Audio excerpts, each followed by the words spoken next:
welcome back to another video. I am going to be going into the marsh. Even though it's been flooded lately, my sole task is trying to find these redfish wherever it is that they may be hiding. The reason why I say that is because with the high water levels, the reds are able to go beyond the grass line, and wherever the new grass line is going to be, that's what I'm trying to find. I also want to say thank you to all the subscribers out there. I really appreciate the love and support that y'all show me. We just hit 18,000 on the channel, so thank you so much. For everybody else that isn't subscribed, if you enjoy this video at the end, do me a favor, click that subscribe button. I could have swore I just saw a blow up take place literally right here into the channel. Let's start things off with the hoagie bug. Let's see if we can get whatever that was to bite. We have 0 winds, but later on it's supposed to turn into like a 2 mile an hour coming out of the south and then the east and then the west, which is very odd. Mother Nature can't make up what she wants to do, but right now I don't mind it because not having any winds, and this is glass for us. This is amazing.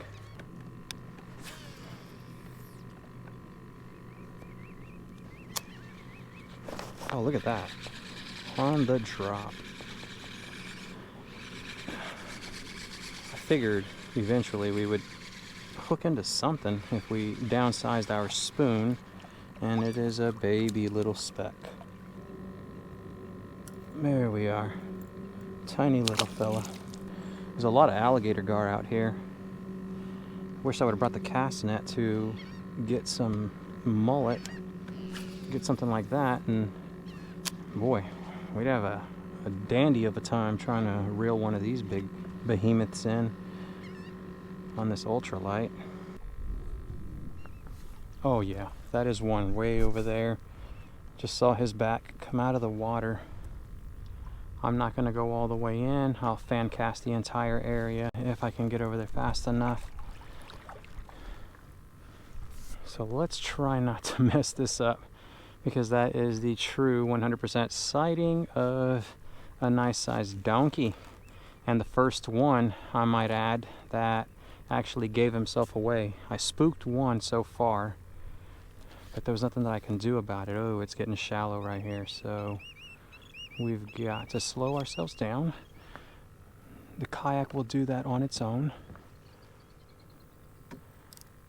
Alright, here we go. Right over there. Alright, we just swapped the batteries out. Now, we're going to stand back up as slowly as we can and see if we can find this fella. I know he's in here somewhere. Oh, was that him that I just spooked? Please don't tell me that was him that I spooked. Dang it. That must have been him that I spooked right there.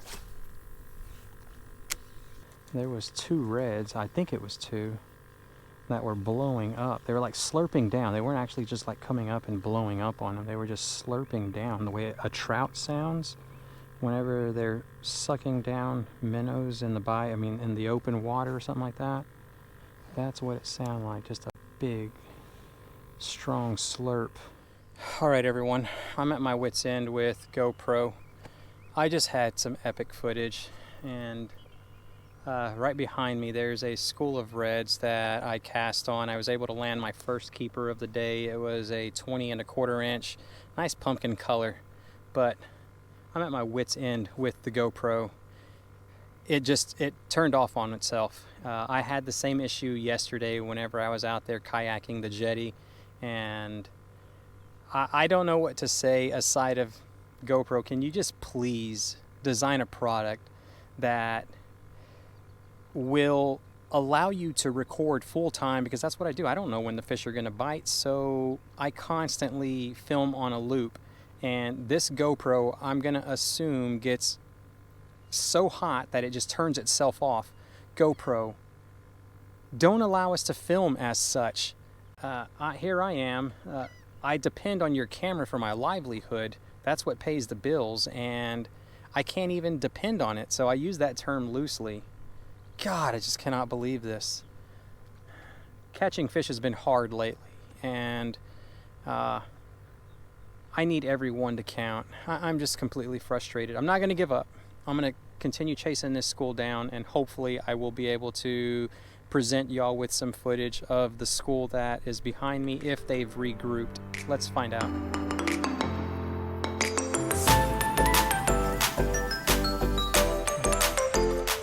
See a sheep's head right there. I'm going to be very, very, very slow and careful.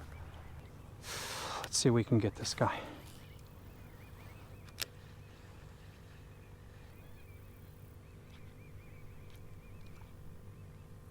Got him. Oh my gosh. I knew it. This guy he has an ability to catch these sheep's heads. They cannot refuse this little lure. Oh my God, that's a big old hefty one. All right, that's it. Let's get you in. Let's get you in. First fish of the day, if the GoPro is running. Look at that. That is a big old sheep's head. Oh, check it out, everybody. Our first catch of the day, technically for y'all, it's the first catch. A sheep's head, sight casted. I've been seeing quite a few of them, so I've casted the hoagie bug at them and they don't want it.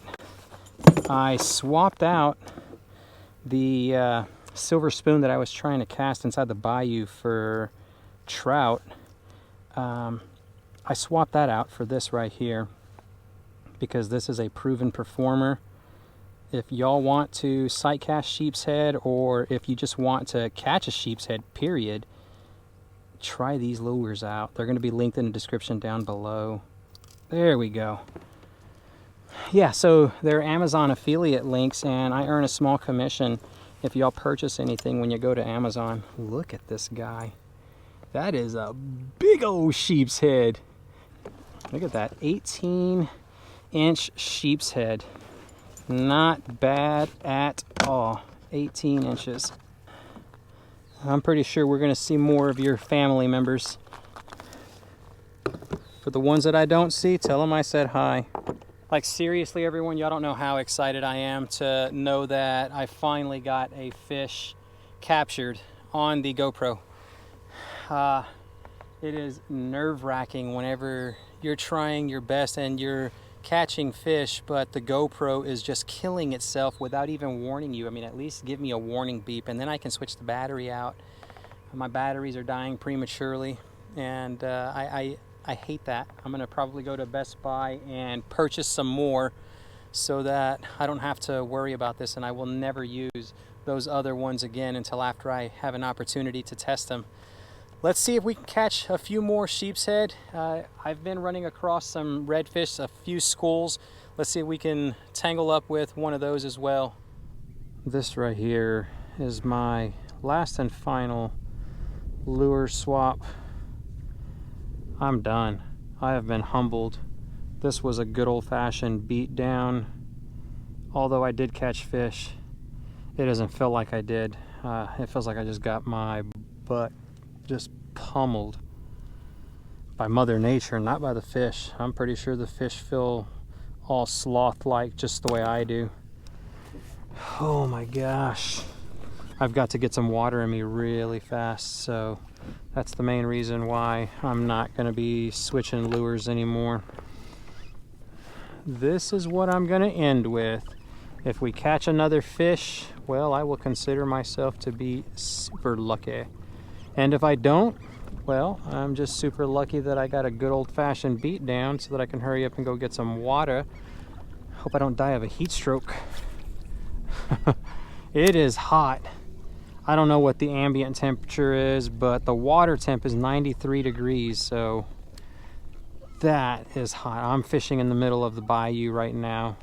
Maybe them fish are going down deep, taking refuge from the heat up here. It's like we have no happy medium. It's one extreme to the other, and I just feel like a chatterbox right now because I don't really have much fishing footage to show y'all.